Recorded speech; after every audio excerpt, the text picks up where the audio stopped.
Hey there, rock and fiddle players. It's Adam DeGraff again here with the Rock and Fiddle Challenge. I want to talk a little bit tonight about making music and turning this Rock and Fiddle Challenge into a musical experience, not just a technical experience. So I'm just going to jump right in here right now. A lot of you are putting up videos, which is fantastic. I'm so proud of all of you. It's just really exciting to see some really fine examples of some rock and fiddle playing.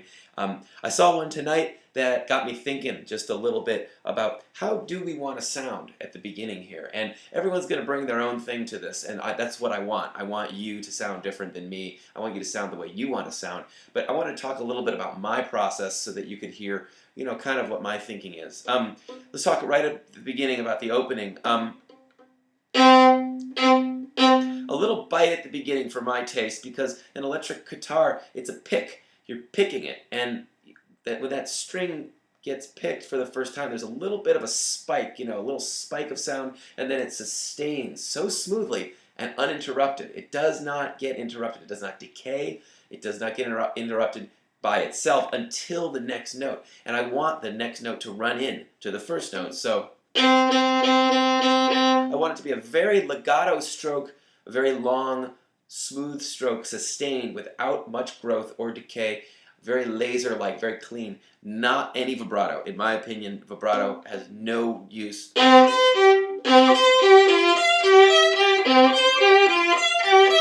It's too wobbly. Now, I'm not saying you can't use a little bit, and maybe I do use a little right when it picks, just a shiver right at the beginning. My goal here is to sustain the note. I'll do it in slow motion. Sustain.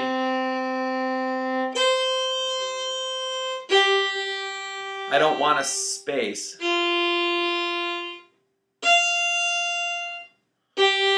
And that's extremely difficult, right? Musically speaking. And I always tell my students that necessity is the mother of all invention, right? If you want to sound a certain way musically, you will find a way technically to make that happen. So here's what I want to do. I want to make sure that this note sustains into that note. Now you're jumping two strings. That's a huge string crossing. And you're going to have to do it extremely quickly and extremely silently, because you do not have the luxury of going,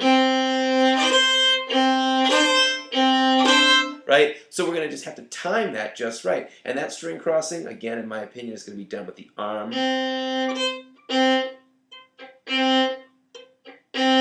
when I cross that string, just for a split second, I'm not moving the bow, and I'm actually getting a lot of weight. So when I cross over to that string, not only am I there, I'm going to have an accent. Listen. And then I'm going to try to sustain that sound. So again, in my opinion, I really do not think there's a place for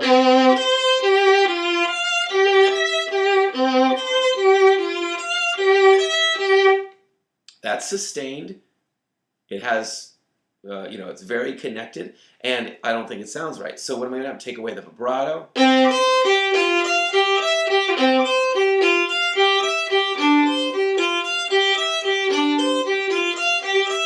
If you played it really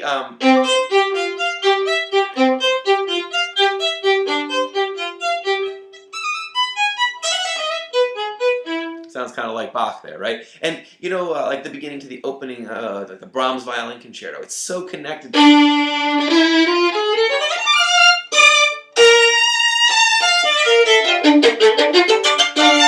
We want this sound to just jump off jump out of your instrument, except we don't want to sound like Brahms. We want to sound like Guns N' Roses, right? So again, give it a try where you're really sustaining, no vibrato, a laser-like sound. It's very difficult. You're going to want to be just at the right part of your bow.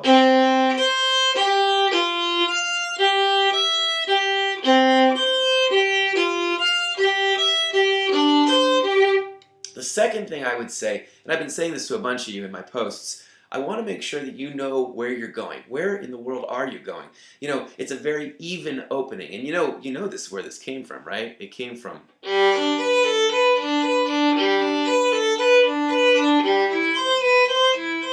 I don't think Slash specifically referenced that piece, but he talked about It's sounding like an exercise of some sort. And, it's kind of hard not to notice that it sounds exactly like the Bach cello suite. So take a listen to that piece if you don't know it. You can even, when the Dueling Fiddlers, when Russell and I play concerts, we frequently point out to people that it was borrowed, in this case, from Bach. So where are we going? So let's see. Let's see what happens if I play it without going anywhere.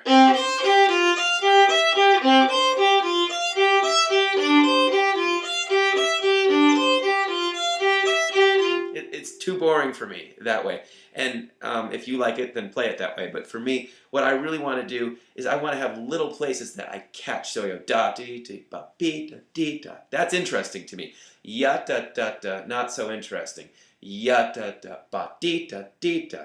So I'm going ya da da da dee da dee da. Those notes are really important to me. I'm going to look for ways of bringing them out.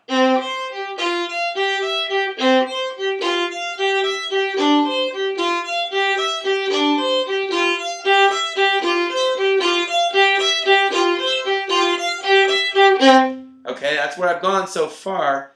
I can't keep growing. It can't keep happening. If I keep growing like this, what's going to happen? It's just going to get bigger and bigger and bigger, and the whole piece is going to end up maxing out in the first 8 bars. So what I'm going to do when I get there, I'm going to cut it back. I'm giving my audience the impression that I'm going like this, right? But we never really do that in music because on short progressions maybe we do, but if we go like this and just keep going and keep going and keep going, we're eventually going to max out our instruments and you're just going to sound terrible. So what we want to do is we want to constantly be cutting back. So we're going to go like this. We're going to make our audience come with us, and then we're going to cut back a little, come with us, cut back a little, come with us. And I'm off the screen at this point. But the point I'm trying to make is that we have to encourage our audience to make it sound like, if they think it sounds like this, we can't do that with these instruments. So I'm constantly teasing you. I want, come on, come on, come on. And I'm like, whoa, don't overdo the instrument. So check it out. Here's what I'm going to do. I'm going to go.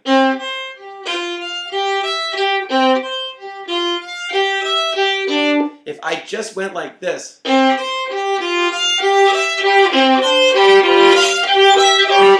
it sounds terrible, right? So I'm constantly looking for ways of increasing energy and flow, and then cutting back, and then increasing energy, and then cutting back, so that I don't end up maxing out my violin. Here it goes.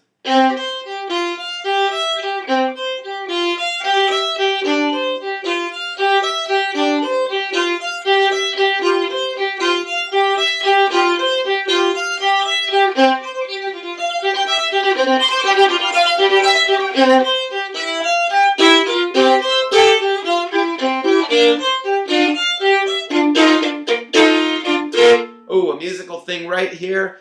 Can we all agree that this is not like a really exact thing right here? I don't want you to go. It's...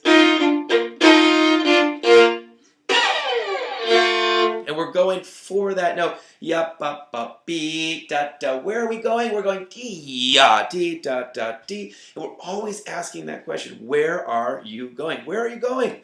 Why aren't you going there? A lot of you are actually, Matt got that, by the way. You got to check out Matt's video because he totally understood that this was an effect, and the effect wasn't the important thing. The effect was like the polish that was going on before he nailed that note where he landed. So check that out. So yeah, if you really want to look like a rock star, you got to just let it in your heart, because ya da da dee da da builds, and you gotta arch your back, right? Yeah, just for fun, okay? So I'm kidding. You do what you want.